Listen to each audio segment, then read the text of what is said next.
everybody, and we're back with a brand new Raw review with the 45th review of, well, forget what I was saying. Anyway, we're back with a Monday Night Raw review. But before we get into today's video, I'd love you guys to drop the big thumbs up button down below and hit the subscribe button, because we're on the road to 100 subscribers, and I'd like to get there before the end of 2020, 500. Yes, sir. Yes, sir. Yes, sir. Yeah. Oh, I'm tired. I'm going to bed after this. Of course, they had to start off the show with recaps of Saturday night's great main event. Yeah, of course they had to do it. But the Cult of Personality played CM Punk came out and basically talked about how Seth Rollins said, "Isn't it feel good to be here in Boston, Massachusetts?" And then he basically said that he was mumbling on how he feels down low, because he said that Seth Rollins thinks about him all the time, and he says, "I'm not surprised. I'm surprised that Seth Rollins is not coming down here right now, tipping-toeing his way in his little girly shoes or whatever. I forget what he said or whatever down here." And then he said, "Come out here now." And then he said, "You know what? You're right. Of course he's not coming out, 'cause he's scared of me." And you know what? You want to know what? You want to know what's the problem with him? Is that teachers can be failures. Students cannot be failures. But that's Seth Rollins is CM Punk's biggest failure. And guess what? How about if you come down to this ring, Seth, right now? I can teach you how for free. And then he also said, "Oh, by the way, you can't be. There's not enough teaching in the world to you to be CM Punk. You can put wrestling boots on me, you still won't be CM Punk. There's not enough staples in the world to staple you together as when I'm done with you, Rollins." And then he had the people say, "CM Punk, CM Punk." He get on their skin, and then we said Seth Rollins from the crowd saying, "CM Punk, CM Punk, sing it, CM Punk."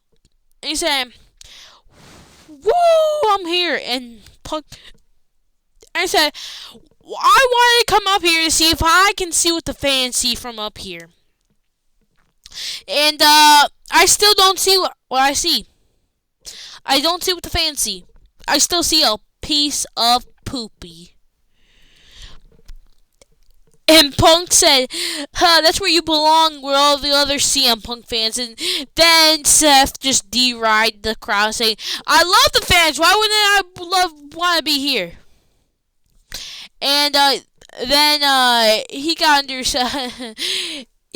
under Punk's skin with saying something. I forget what it was. But short story is, they brawled. Come on. This was crazy. They brawled all over the arena. Way better than the brawl they had earlier, like 2 weeks ago. You got this dude hugging. They brawled all over. Seth Rollins wouldn't let them take a break. They brawled inside the ring. They brawled out into the arena in TD Garden. They wouldn't stop brawling. And then we found later on in the night that it's CM Punk versus Seth Rollins at Raw on Netflix. So yeah, can't wait for that. That's gonna be absolutely awesome. That is gonna be sick. I can't wait for it. So yeah, can't wait. Gonna be absolutely awesome. And then they showed the Judgment Day, and Finn basically was again mocking Finn Balor for what happened, saying, mocking Finn Balor, because that's what the Judgment Day does. And Finn said, "Where were you guys when you helped me next week? Why didn't you help me at Saturday Night's Main Event?" And Liv said, "Well, we trusted you. We thought you got it." I mean, and then Raquel Rodriguez said, "Hey, you know what happens? You know what they say when Finn idea, I forget something with when Finn wins, we all." Or something, the Finn wins, or what, the way that, what they've been saying. I forget what they've been saying. You really look it up. But you know what he's saying. Anyway, so was an Intercontinental Championship match with Ludwig Kaiser taking on Braun Breaker. And yes, this is the new Netflix logo. You want to know what's funny, though? I'm pretty sure, I could be mistaken, WWE stole that off of some website, because I swear, not even joking, 3 weeks ago I was looking for a logo for that video for like a new Raw logo, and that's the logo I saw, the exact logo I saw. You know what logo I'm talking about.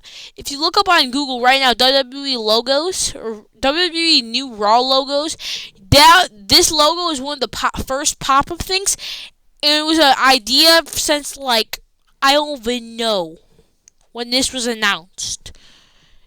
Come on. WWE said, take that idea and make it a little bit better.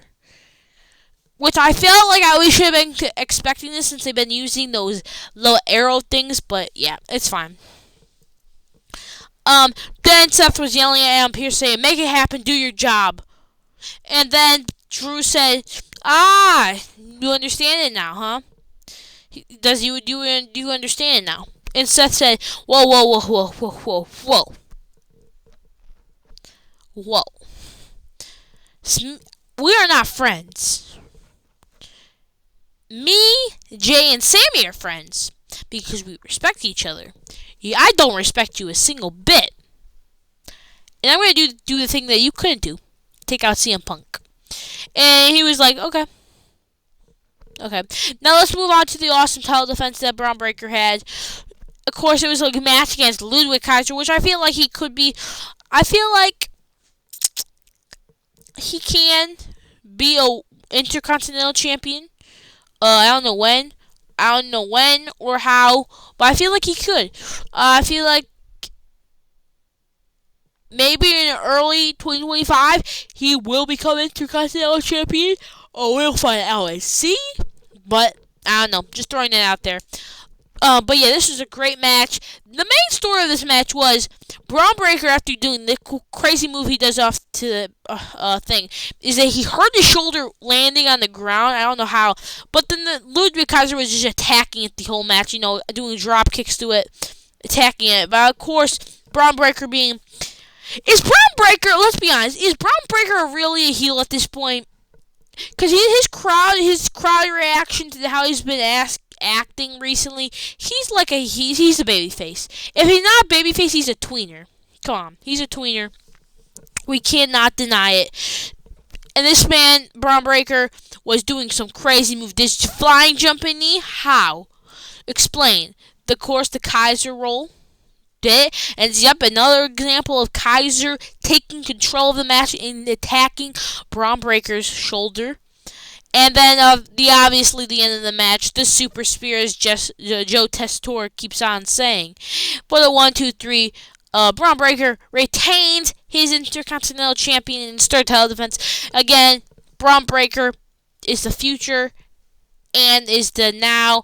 Ludwig Kaiser will win that Intercontinental Champion, probably somewhere in 2025. I can put a lot of money on it. And then we got another New Day segment, basically wearing their new Gucci or designer clothes, and basically Rey Mysterio saying, "You guys are gonna have to find a new spot to change," which they weren't even booked on the show tonight, so I have no idea why they even needed a locker room. So they should have found a place and sat around. So yeah, I guess that was kind of cool. And the Viking Raiders had a vignette talking about something. I don't really know. I wasn't paying attention. But Adam Pearce did confirm here that it was be CM Punk Seth Rollins at Raw on Netflix. But for some dumb... Oh, my bad. Oh, I didn't realize what was on. Dom looks like he thinks Taco Bell is authentic. Yo, guys, I might have to end this here, bro. You're lucky. Anyway, Dominic couldn't talk again. The crowd is so disrespectful to him, man. Bro, the crowd, bro. This crowd is so disrespectful to a guy who put over Gunther. Gunther really, his career has been really doing good ever since Dominic has put him over, man. And that was dumb. Because, it's whatever. Dom, you're good. You're the GOAT. And then we got Liv Morgan over here saying she's the greatest women's world champion ever through a megaphone. And then when she was yapping about some dumb thing, this is my brutality. Rhea here, the guy, Rhea Ripley. Basically said, Liv, nobody cares what you're talking about, be quiet, boy. Adam Pearce did say that I'm the number one contender for the Women's World Championship, and whenever you want me to end your world title reign, I would be happy to do so.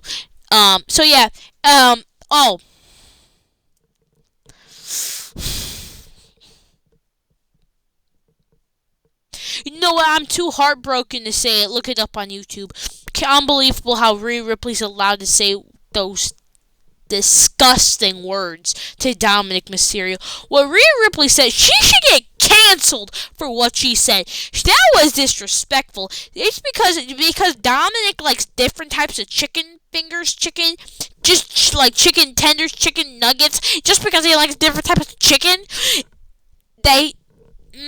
don't get me started with it, bro. And then Seth Rollins was talking to Jackie Redmond, and then you see in the background a raging, angry Scottishman coming towards Seth Rollins in the name of Drew McIntyre. And then you see Seth Rollins just jump him out of nowhere. Like, what? Oh, good God. Yeah, Zoe Stark. Now, normally during the Zoe Stark or any PFC type of matches, I normally just forget about them and skip through them. But this one was very needful because this was the Women's Intercontinental Championship Tournament final thingy thing, whatever it was called. I don't even know anymore. Again, Final Testament peer pressuring The Miz into asking Adam Pearce for a match with the Wyatt Six. Wow, peer pressures. Now let's talk about the Women's Intercontinental Championship triple threat match. Now let me just say, Kaden Carter. Why hasn't Triple H booked her? Kaden Carter and Katana Chance have always been a tag team. Make them single stars right now.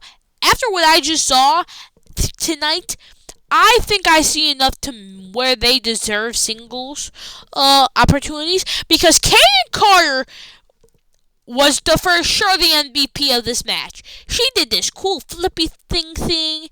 Let's not mind, she did this thing where Zoe Stark, where she turned on her side and still got a figure four leg lock locked in on Raquel Rodriguez. Explain. She did this crazy jump the thing from the ropes. She's the MVP of this match, and I think people are right. This was a showcase to see who are the best women's wrestlers in. Who are good. Because, we didn't see what Katana Chance do. She impressed a lot of people. Kaden Carter impressed a lot of people, including me. Now, you want to know who probably wasn't impressed? The man, that dude who all he says is everything is garbage. And everything that was not garbage was everything everything, ever since Triple H took over, apparently he thinks it's garbage. C-Jax, bro, get better wrestling opinions, bro. You're terrible at wrestling. A glorify Hal show at Saturday Night Main Event? Sure. Zoe Stark doing that crazy what's it called, drop thing, crick, whatever. By the way, Raquel Rodriguez sent Zoe Stark to Jupiter with this move. By the way, nice move by Zoe Stark and Raquel Rodriguez. Nice drop kick as always when Raquel was going for that power bomb thingy thing. What the thingy thing. So yeah, was not expecting the Z360. 1, 2, 3. Zoe Stark has made it to the finals. Well, the quarterfinals at least. So let's talk about it. So we got Dakota Kai versus Zoe Stark. Dakota Kai's winning this, so she's probably going to the finals. Lyra Valkyria versus one of these three women, except Kairi Sane. It's probably gonna be Io Sky or someone. If Io Sky replaces Kairi Sane, I would have her. But if not, I would have Natalya. Depending on who it is, I still have Natalya, and then Dakota Kai versus Lyra Valkyria. Have whatever you think it would be better have them win. I feel like Dakota Kai should have the belt first and then have it to Lyra because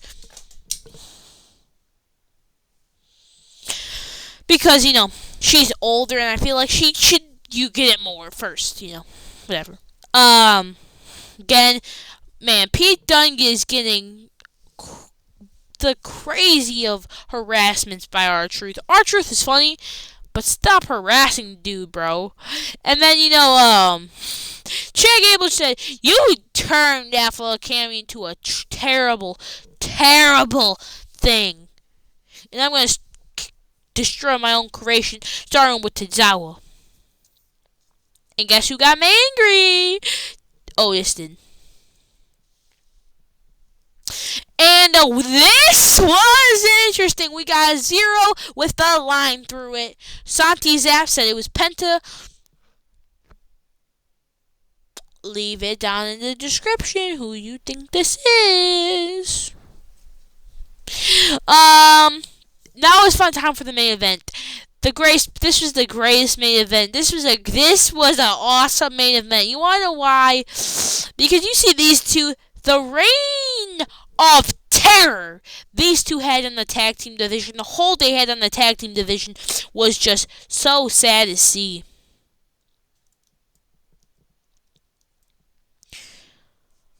The War Raiders are blank.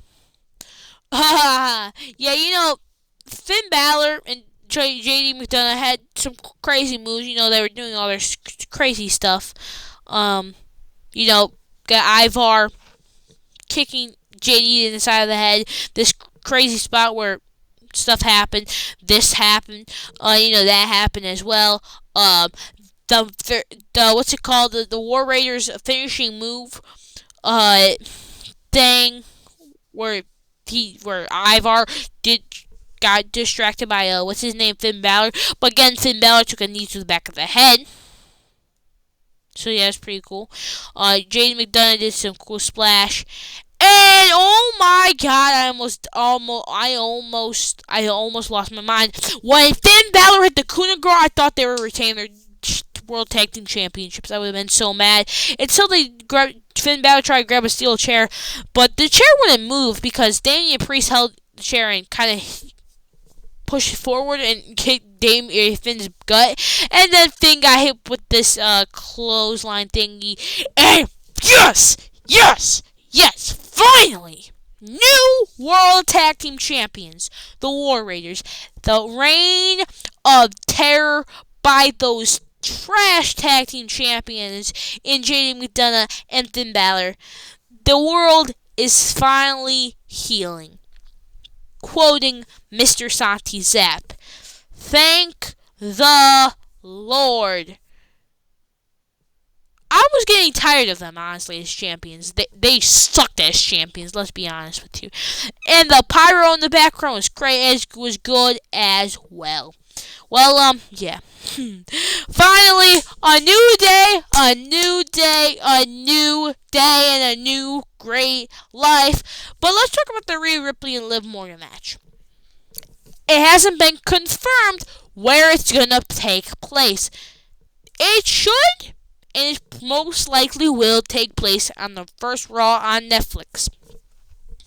That's what I'm predicting. Leave it down in the comments below. What do you think? Anyway, I will see you in the next one. Bye.